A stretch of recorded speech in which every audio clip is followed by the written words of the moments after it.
você acha que o mundo em si ele é tão carente de prova? Tipo aquela coisa, precisa ver pra crer.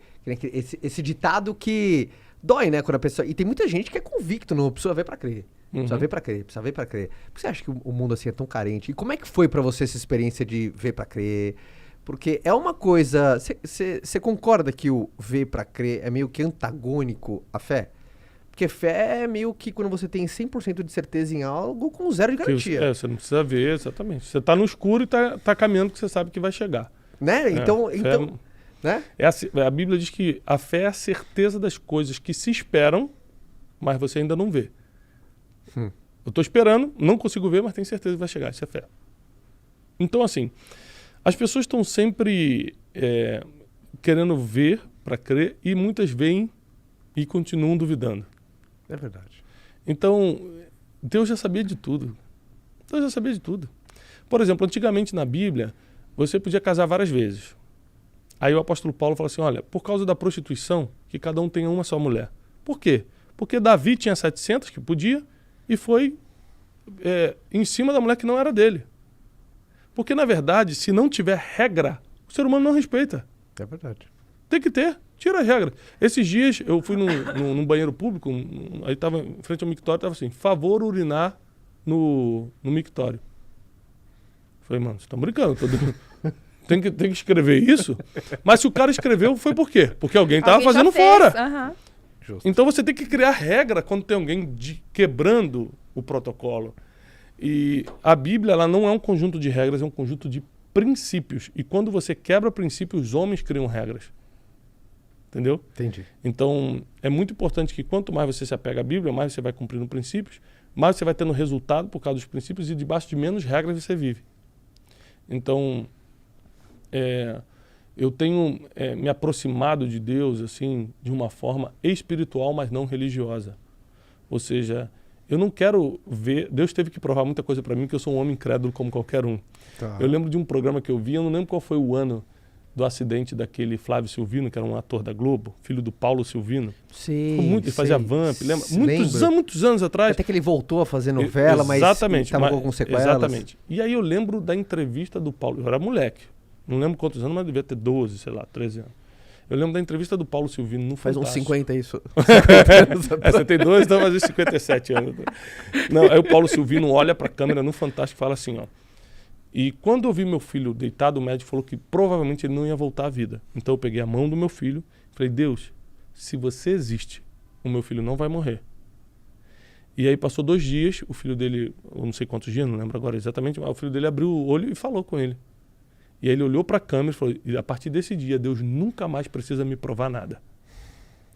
Eu era um garoto, ele não era nenhum religioso, Paulo Silvino, né? E eu falei, caramba, tem pessoas que nem são da igreja como eu sou, e Deus já não precisa provar nada, e eu fico pedindo um monte de prova a Deus. Então, isso foi uma coisa que me ensinou. Entendeu? Eu lembro que aí eu passei a minha vida toda sem pedir nenhum tipo de prova a Deus. Será que Deus existe? Até eu quebrar. Quando eu quebrei, eu criei essa revoltinha no coração.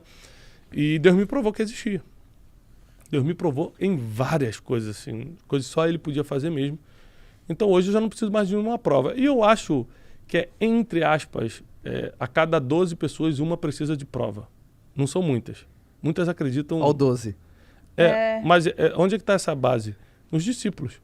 Dos 12 discípulos de Jesus, só Tomé pediu prova.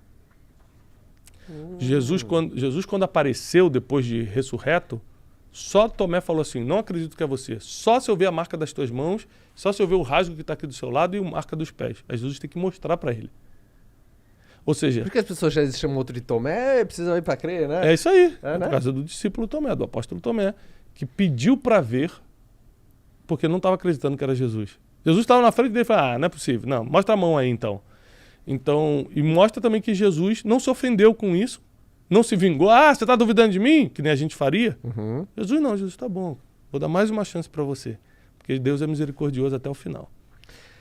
Eu até meus 17 anos, nossa, com muita força, eu sempre usei minha fé como oficina dos meus próprios desejos, cara. Era só pedir, Bruné. Uhum. Eu só pedia. Pra mim a fé era uma oficina de criar os meus desejos. E eu vejo que isso é um grande ponto de gargalo. Eu não consigo afirmar com exatidão, mas eu vejo que são 2 pontos, assim. Que a fé, que eu vejo que é um ponto de que muita gente se encontra, assim, parece que é um afunilamento, sabe, curva de rio. As pessoas que usam a fé como oficina dos seus próprios desejos. Por exemplo, aquela pessoa que às vezes reza todo dia à noite é pra pedir. Eu espero que amanhã eu consiga isso. E é oficina de desejo ali. Vamos lá. Coloca ali.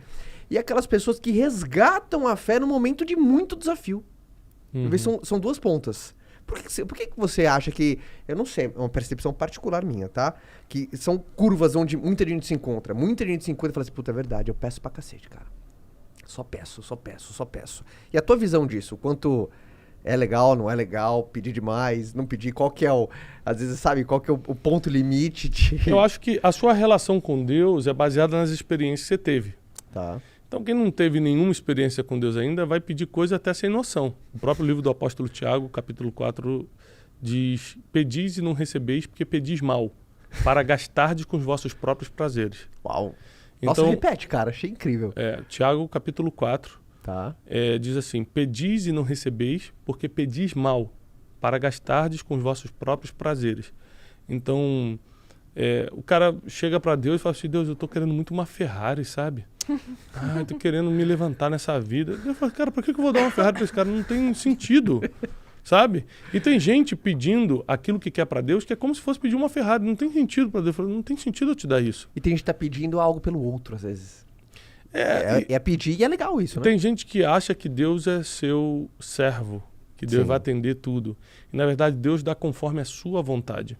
Então, antes de você se tornar um perito em pedir, entenda qual é a vontade de Deus. Que é muito mais fácil você encaixar o teu pedido com aquilo que ele quer. Vou dar um exemplo. Tem uma oração, uma pregação minha no YouTube chamada Oração Inteligente. Tem quase 3 milhões de views no YouTube, só essa pregação. Tá. E eu explico o seguinte: por que a oração inteligente? Porque tinha uma mulher em Israel chamada Ana, que era, quando não pode ter filho, estéril. Era estéril. Tá. E o sonho dela era ter um filho, e ela não conseguia ter filhos. E naquela época podia ter mais de uma esposa. O marido dela, Eucana, tinha uma outra esposa chamada Penina, que tinha filhos e ficava caçoando dela. Então, todo ano ela subia no lugar onde era feita a adoração, que na época não tinha Jerusalém, e ela estava em formação, esse processo de Jerusalém e tal, e ela sacrificava ao Senhor e pedia um filho. E a Bíblia diz que Deus, vendo que ela estava sendo caçoada por outra, Deus intervém a favor dela. Porque a Bíblia diz assim que quando o teu inimigo cair, não ria dele. Porque Deus pode ver isso e ter misericórdia do inimigo. Então, assim, cara, a Bíblia é muito perfeita. O negócio foi escrito 1000 anos antes, encaixa com o que está acontecendo aqui. É um negócio assim, cara, é muito perfeito. Meio aquela coisa que um cara caiu, nunca torça contra alguém, né? Exatamente. Não, segue tua vida, deixa a justiça de Deus cuidar. Da mesma forma, não procura a justiça própria.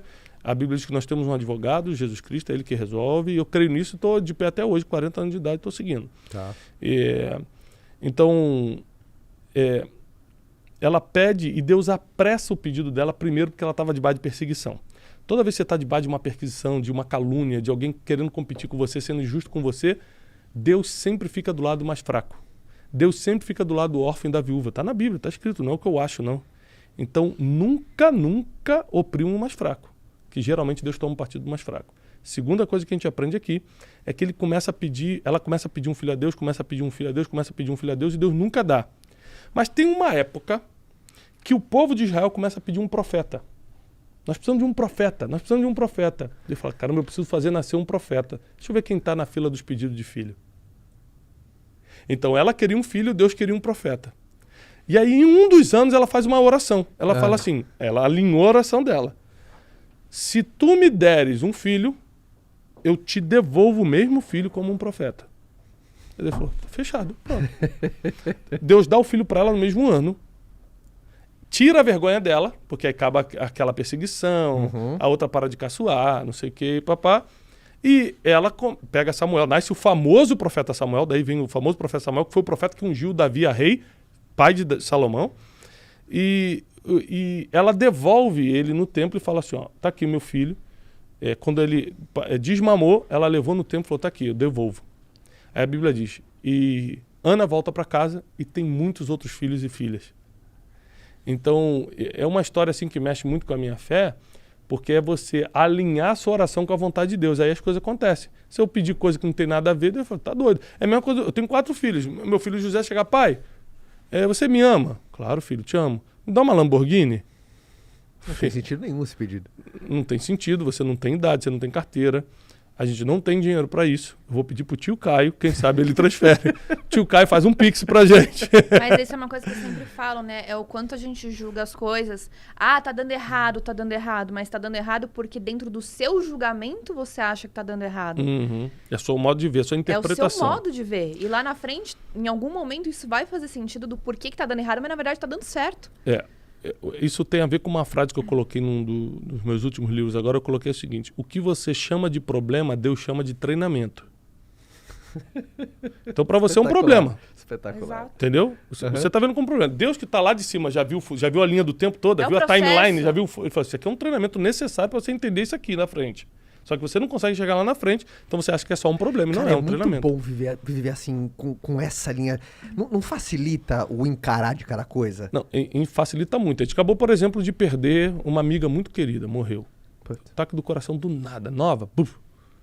Chegou lá no enterro, aquele clima normal de enterro, o pessoal chorando e tal, mas não tinha ninguém depressivo, não tinha ninguém angustiado, porque todo mundo ali tinha a mesma fé. A fé em Cristo faz você enxergar a vida mais leve. Sim. Primeiro que é a única fé que te dá esperança para tudo. A Bíblia diz em Romanos, nenhuma condenação há para o que está em Cristo Jesus. Então o cara está oprimido por causa do passado que ele teve. A mulher acha que nunca mais será perdoada por causa da vida que levou lá no passado. E Jesus fala, não, em mim todo mundo é nova criatura, eu deleto o teu passado. Eu deleto o teu passado e escrevo o teu futuro. Aí dá esperança.